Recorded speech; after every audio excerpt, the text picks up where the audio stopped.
កណ្ដាប់ដៃធ្ងន់ទម្ងន់ជើងខ្លាំងកម្លាំងមហិមាបូកជាមួយក្បាច់គុណបុរាណព្រមទាំងភាពឆ្លាតវៃដែលមាននៅក្នុងខ្លួនរបស់កីឡាករគុណខ្មែរទៀតនោះពួកគេបានណាត់គ្នាប្រកួតនៅសៃវៀនស៊ីនអិនទិសីកែវទៀតហើយនៅសប្តាហ៍នេះលោកស្រីនឹងបានរីករាយជាមួយនឹងការប្រកួតដែលមិនអាចរំលងបាននួនវិចិត្រមកពីសមាគមប្រដាល់ក្រសួងមហាផ្ទៃប្រកួតជាមួយនឹងអេមលីថូមកពីក្លឹបគ្រុឌមានជ័យនៃកងរាជអាវុធហត្ថលើផ្ទៃប្រទេសច័ន្ទរតនាមកពីក្លឹបកងពលធំអន្តរាគមន៍លេខ3ព្រះវិហារប្រកួតជាមួយនឹងលឿនសាវឌីមកពីក្លឹបអេភូថងកីឡាសេរីរតនាមកពីក្លឹបឃ្លាំងមឿងកីឡាខេត្តពោធិ៍សាត់ប្រកួតជាមួយនឹងមួកសាវឌីមកពីក្លឹបរស្មីកុមារកំព្រាស៊ីដិនផ្សាយផ្ទាល់នៅថ្ងៃសៅរ៍នេះចាប់ពីវេលាម៉ោង 2 រសៀលតទៅនាំមកជូនលោកអ្នកដោយ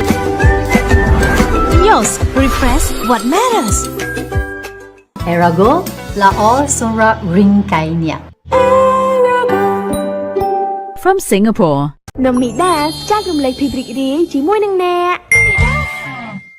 Eland ដំណក់ទឹកពីធម្មជាតិ Eland Eragol Spring វិសុទ្ធគ្រប់ដំណក់សម្រាប់លោកអ្នក Holly ជាជម្រើសរបស់ខ្ញុំភាពទាន់សម័យភាពស៊ីវិល័យល្អដាច់គេគុណភាពរូបរាងការរចនានិងការវិវត្តថ្មី Holly ទឹកបរិសុទ្ធសេរីថ្មី ឡាកាម៉ូរូបមន្តថែរក្សាសម្រស់របស់លោកអ្នក ខាឡាលីលីពួកយើងនឹងមើលថែអ្នកឲ្យអស់ពីបេះដូង គីណាល់ថ្នាំបំបត្តិការឈឺចាប់ដំបូងបំផុតរបស់កម្ពុជា Amazon ទឹកផ្លែឈើពិតពីធម្មជាតិឆ្ងាញ់គ្រប់ដំណក់ស្រស់ស្រាយគ្រប់ពេលវេលាទំនាក់ទំនងជាឧត្តមនារី097 57 31 381